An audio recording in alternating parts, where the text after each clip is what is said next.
all go into every day, the alpha state. Alpha's like when we're driving and we're listening to music or we're reading or we get done eating and we're chilling with a friend.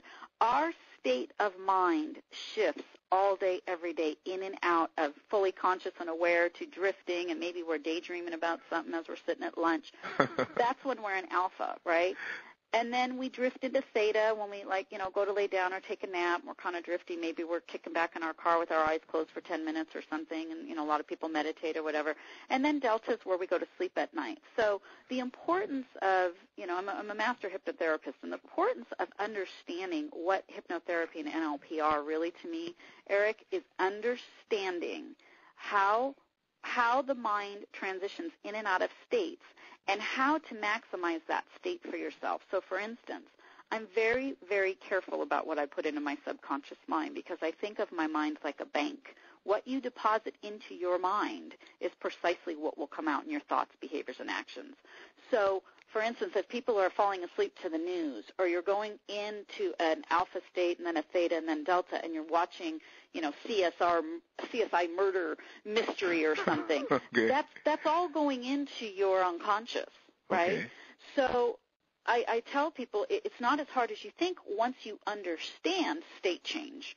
And that's really what I do is I help people understand the different levels of state and how to accomplish at a subconscious level getting rid of their fears, their emotional energy, and their emotional memory around, past events or it all boils down to people's fears. They fear failure, they fear success, they fear they're not good enough, they fear they're not smart enough, they fear they're too old, I could go on and on. So it's having a person identify that for themselves. What do you commonly complain about? How do you commonly feel? Mm-hmm. So when you can start to identify, when people say I'm depressed, well, no, you're either angry, you're frustrated, there's something underneath that. You know what I'm saying?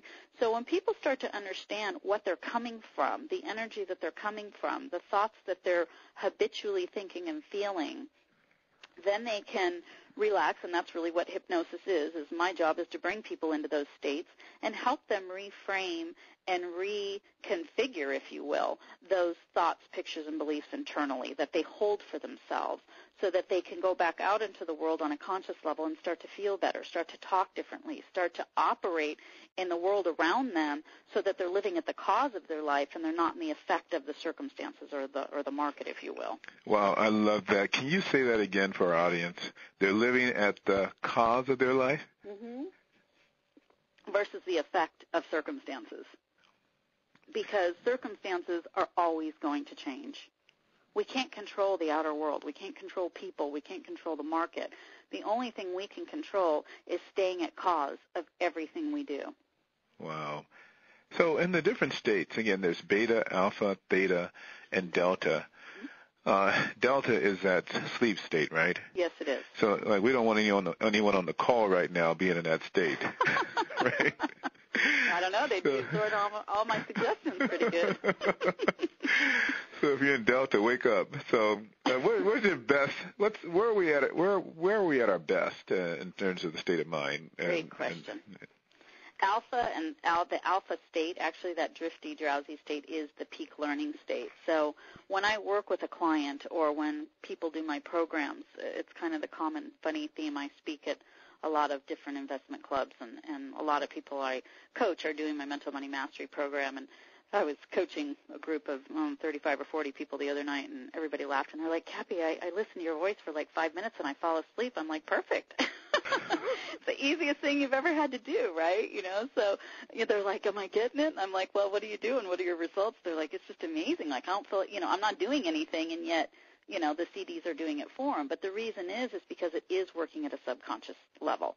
So that's really the beauty of what differentiates me versus so many other people out there that are teaching the conscious, critical, logical work, which, again, is very important. It's critical.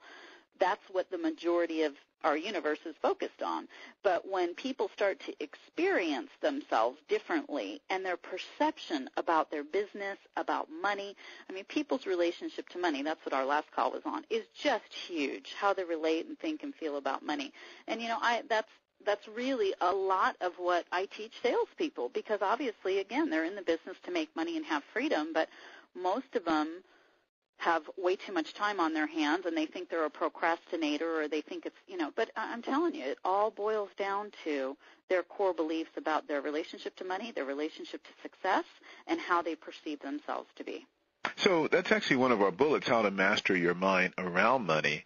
Yes. Can you give us maybe some practical steps to do that right now, a few steps that someone who is, challenged right now with money, Yeah. they don't have enough of it. I don't know anyone complaining that they have too much of it. No, you usually don't hear that complaint too often, right? Right. And the people that do have very different worries. And so, I'm doing this film right now, and we're interviewing, multi-millionaires all over the nation, and it's fascinating the concerns and fears that they have around money, and they have them. It's just different.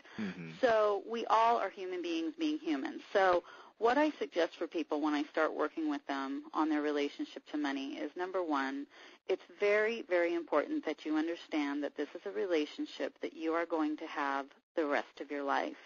You can't divorce your money can't divorce you. It is something that you think about and feel every single day.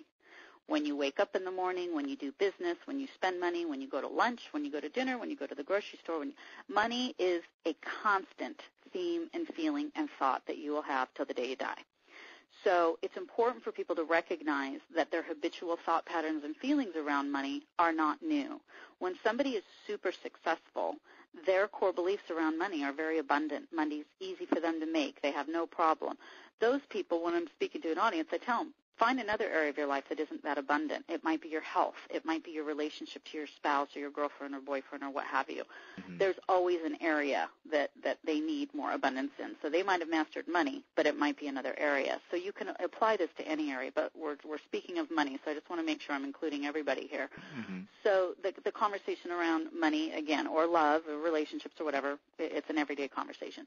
So for somebody that comes to me and says, God, Kathy, I've worked on this issue. I just don't have enough money. And I ask them, how long have you had that feeling? How long have you had this thought? Oh, God, I've read every book. I've done this seminar. And they, tell me everything they've ever done. And I tell them, well, until you get in touch with that emotion, energy in motion, that's all emotions are. They are energy in motion. I like they're that. Very important to identify. So if you're walking around and feeling like you don't have enough money, if I were sitting across from you, Eric, and I was feeling like you weren't enough or you weren't giving me enough, and I was complaining and talking and thinking constantly that way towards you, would you be more abundant and loving toward me? Yes, I would. No, I wouldn't, actually. No, you wouldn't. I would be repelled. You'd be repelled. That's exactly right. And that's what I tell people. Think about your money like that. It is an energy. It's a relationship. And if you're constantly feeling lackful and you're feeling it's not enough, and it typically boils down to you not feeling deserving or worthy or good enough. And the truth is everybody's deserving. There's more than enough for all of us. But we don't feel that. We can think it, we can hope it, but the feeling, and that's why I'm talking about subconscious selling, it's those feelings that you bring with you into your business, into your exchanges, right? And so you can learn all the scripts and sit there and go do a listing presentation and study a script, but if your underlining feeling when you get to that door is, God, I know I'm not going to get this listing, so-and-so is going to be here, or I'm the fourth agent here, and you're in fear. It's a total waste of time. Yeah, I mean, the subconscious, failure right there. So, again, this isn't a conscious process, and I tell people it's hard sometimes for people to understand it until they experience, going into the alpha theta state, and until they experience some of my CDs or working with me. Then they come out and they go, oh, my God, like this is like nothing else. And I'm like, exactly, because you haven't learned to access that part of your mind. You're in it all the time. You just haven't mastered it to a way that it can really work for you and propel you. So it's interesting in relationships, and I love that. Emotion is energy and motion. And so how you're feeling, and then because of how you're feeling manifests itself in how you're acting. Absolutely. You repel any good that might be, set up to come towards you, right? Yes. I mean, you don't open yourself up for any opportunity for a positive, for some blessing or anything to happen because you've shut it all down. Exactly. And again, it's not a conscious process, if that makes sense. And what I mean by that is people don't logically shut that down. They think, oh no, I'm going to go out and I'm going to try and I'm going to do this, and oh, somebody else got the listing. Or, I listen to people's language pattern, and everybody wants more. Everybody desires to be fulfilled and happy and healthy and wealthy. And a lot of people have that. And again, there's great things about every single one of us. We have so many wonderful gifts and talents inside of us. But those sabotaging old conversations, those old themes and feelings that are lying underneath our conscious mind that get in the way, like you were saying earlier, what tips? So here's around money. So it's a relationship. You can't divorce it. It's something you need to get present to. I recommend that you write down your common complaint and your common feeling about money. Close your eyes, take a few deep breaths, and get present to that feeling inside of you. See, people are running so fast today that they're not stopping to trust themselves, to feel themselves. They're asking everybody else around them how to solve their problems. And every answer you ever have sought is already within you. There's nothing outside of you. It's all already there. And when we can start to resolve and dissolve some of that screaming chaos, if you will, or that not-enoughness, or that deep, dark feeling that a lot of people hold when they don't have enough money, because trust me, I've worked with a lot of people through this issue, and I've had it myself. So it's not something that I don't understand. I get it. And so once you work through the other side of it, though, and you start to experience and perceive and feel differently, every single opportunity, every single client, every single sale, every single exchange that you have, because that's all sales is it's a relationship and it's exchange of energy, is phenomenal. It's like I have people tell me all the time, Cappy, I cannot believe how easy this has been. I've never experienced anything like this. I have to tell you this quick story, Eric, because it's really profound. I worked with a guy about 2.5 months ago. I went and spoke at an event. He purchased my Mental Money Mastery program, and he's a real estate investor. He does investing. He did about $10,000 a month in the investment world. He's got a business partner, and they were pretty happy with that. And he did my program, and he sent me this 2-page email about all this stuff from his childhood. And anyway, I called him, and we had this great conversation. And he, a month later, made $30,000 the following month. 1 month later, I went and spoke 2 weeks ago at an event, and he was in the audience, and he got up, and he grabbed the microphone, and he goes, I just want to tell everybody in this room, I hit $50,000 last month, and never in my career I was comfortable at $10,000. That's all I thought I could ever do. And here he is 2.5 months later, and he goes, in this month I'm on my way to $50,000 again. So not only did he go from making an average $10,000 a month to $50,000 a month, and with ease and with excitement and enthusiasm, he goes, I never realized the things I thought and said and felt around my relationship to money, and it's given me the most amazing freedom in my life. He's like, I can't even thank you enough. It's stuff like that, and people when they can have that profound of an internal shift, and then all of a sudden, their businesses explode. He had all the marketing. He had a lot of the right components in places, and he didn't have some of the stuff. And it's funny because all that stuff didn't matter. His mind shift about himself and his perception of money and wealth completely and dramatically changed, and now he's making a ton of money. So it wasn't about systems of marketing or perhaps, Nope. getting, finding the right investments or whatever the case might be. It was the problem lied within him. Mm-hmm. And so writing down what your most common complaints are is a way of discovering then what those inner objections are, what those thoughts that are robbing you of opportunity. Yeah, absolutely, because those habitual thought patterns and feelings are in your subconscious. That's where they're coming from. And then the second part of that is also at the end, I'm sure you'll share my website. I do have a 10-minute free sample session on there around money that people can go download, and it's free.